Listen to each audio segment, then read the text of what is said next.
Hi, boys and girls. It's Mrs. Morelli. Welcome back and listen again to a fun story today. We've been talking this week all about sea creatures. The beach, the ocean, the sea, all the water around us, and what kind of creatures can we find. And let's think about this summer, which you'll be at the beach and maybe you'll be able to find some of these. Let's have some fun with one of these Dr. Seuss Cat in the Hat learning library stories. It's called Clam-I-Am. Let's see it. Clam might be something you're going to find when you're at the beach. This is by Trish Robb, illustrated by Aristides Reyes and Joe Mathai.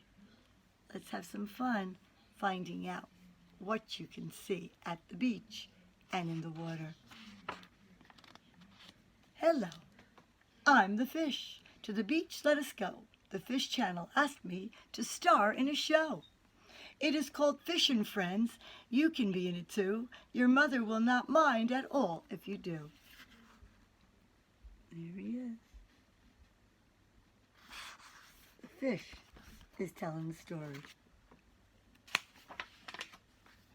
Today on our show, we are off to explore where the sea meets the sand at the edge of the shore. Here where the waves crash and bubbles of foam, you'll meet lots of creatures who call the beach home.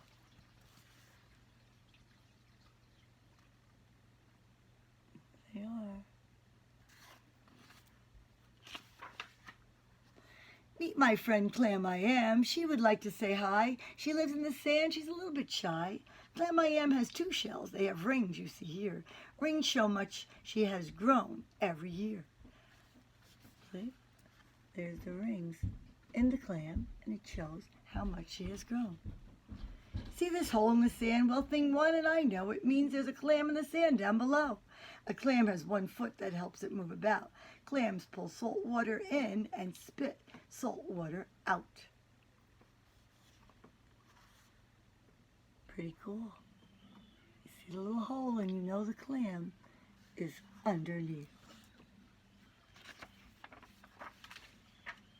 Hello, Horseshoe Crab. How did it get its name? His shell and a horseshoe are both shaped the same. His shell shields his body from any attack. His eyes are in front and his tail is in back. Horseshoe Crab. Look at that. Eyes in front and tail in back. He has 4 eyes, but can't see very well. To find food, he is helped by his keen sense of smell. They are not really crabs. Every crab has an antennae. Looking closely, you'll see horseshoe crabs don't have any. Here it is. No antennae. Hermit crabs don't have shells, so they look until they find empty shells on the sand that have been left behind. Then they drag these new shells everywhere that they go. When the shells get too tight, they need more room to grow. So each crab starts to hunt for a new shell to use. There are lots to be found, and it's easy to choose. Look at that. Look at all the shells. The crab's looking. He'll be able to find one. There's plenty around. My next guest is a sea star. He told me today that each of his 5 legs is known as a ray. If a sea star gets hurt and it loses a ray, then a new ray begins to grow back right away. Look at that. See, even if he loses one of his little rays, it grows back right away. Pretty cool. Sea stars are quite slow when they move around. Tiny cups on their feet hold them onto the ground. These creatures are like mollusks. Most have a hard shell. Shells protect their soft bodies, and they do it quite well. There they are. And those shells protect their body.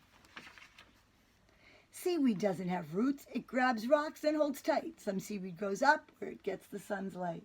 Some seaweed you'll find goes a lot deeper down. Seaweed can be green, purple, red, pink, or brown. When you pick seaweed up, you'll find creatures like these. They're sandhoppers, which are also known as sand fleas. There they are.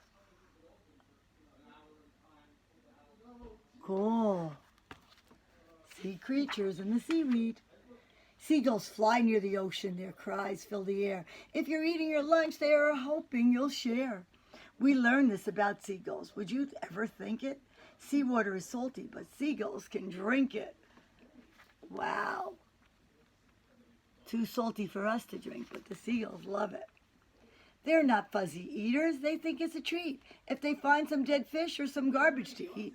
Sandpipers run with the waves at low tide. They search with their bills to find worms where they hide. Look at that. They know how to find food when they're hungry. They'll eat anything. Spend time on the beach and you'll see right away the ocean has high and low tides every day. Tides are caused by the sun and the moon, and I know their forces pull the oceans to make the tides flow.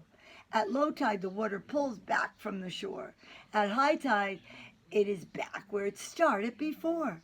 A tide table like this makes it easy to use when today's two low tides and two high tides will be. So, look and see. The tide goes in and the tide goes back out. Watch for the tide and you'll see how far the water comes and goes. If you walk on the beach at low tide, you will find all kinds of sea creatures the tide left behind. See these clear blobs of jelly? Thing too, and I fear them. Some jellyfish sting, so we don't go near them. There's the jellyfish. Some of them sting and some of them don't, but he's not going to take a chance. Don't go near them, boys and girls. Some shells travel miles and miles without breaking. Find a shell in one piece and you know it's worth taking. Find a big shell like this and put it to your ear. You might be surprised by the sounds that you hear. Look at that big shell. She puts it by her ear, and what could she hear? Sounds of the ocean. Shh. When you're at the beach, see if you could find one. We're going to look at one during the week, and you can see it for sure. This tidal pool you will find in its home to create the creatures who stay here and who will never roam. These shells are called barnacles. Watch them right here. When a wave washes over them, threads will appear. These threads are the barnacles' feathery feet. They grab food floating by for this creature to eat. Barnacles. Pretty cool. Feathery little feet. So many things to discover, aren't there, boys and girls? When we go to the beach, we make sure that we take some old sneakers, a pail, a small net, and a rake. We wear our old sneakers without any socks so our feet won't get cut by glasses, shells, or rocks. A net let us scoop things out of the sea. A rake helps us dig in the sand easily. We put what we find in our pail, and then, when it's time to go home, we set them free once again. Very, very cool. What an exciting time to visit when you go to the beach. All the things that you can see. Ask the fish. One more thing. This next part of my show, I go, ask the fish. I will answer these questions. Pick one if you wish. Why is the ocean blue? Go ask the fish. Ocean water is clear. It just looks blue. Here's why. Like a mirror, it shines back the blue from the sky. If you look at the ocean on a dark, cloudy day, it shines back the clouds, so the water looks gray. So you see, it's really clear, but it reflects the blue sky. And at night, it's a little bit darker, isn't it, with the cloudy, grayish color. Lots to learn, boys and girls, and you are great listeners. Why is seawater salty? Raindrops fall from the sky and fill the rivers which flow, washing salt off the rocks wherever they go. Rivers flow to the ocean, and as the years pass, some water heats up and it's turned into gas. The salt in the water is left, and that's why oceans get saltier as time passes by. So there you go, boys and girls. That's why it's so salty. What makes waves? Wind blows over water and small waves then grow. They get bigger and bigger and the stronger winds blow. They keep going and growing and headed toward the land. And the waves hit the beach and they crash on the sand. When the strong winds die down, then the waves die down too. Until the next time when the wind blows on through. So that's how we have our waves, because of the wind. Pretty cool, right, boys and girls? Just stay closer to shore so you don't let those waves blow you out too far. Next, it's Shop with the Fish. We have gifts from the sea you can order today, and the gifts are all free. Pieces of sea glass, the sun makes them glow. They are pieces of bottles that broke long ago. They were tossed by the waves over time. They were ground by the salt and the sand till the edges were round. I've got lots of sea glass, and most of it's green. This place is the prettiest I've ever seen. And that's how you see the sea glass as it goes from year to year, gets rounder and softer, and you can collect it and see all the beautiful colors, mostly blues and green. We have beautiful driftwood, and here's the best part. It's ready-made sculpture, real pieces of art. Tossed by the wind and the waves every day, it was bleached by the sun till it turns a light gray. To make the wind chime, it took lots of shells. We hung them together, and they jingle like bells. To make the sand painting, first take colored sand, then for the patterns, let it fall from your hand. Look what you can do. You have the driftwood, turns beautiful light colors. You have the shells to make beautiful, beautiful sounds called wind chimes. And the sand, you can make sand painting. Take that colored sand and drop it down onto the paper, and you can make beautiful designs.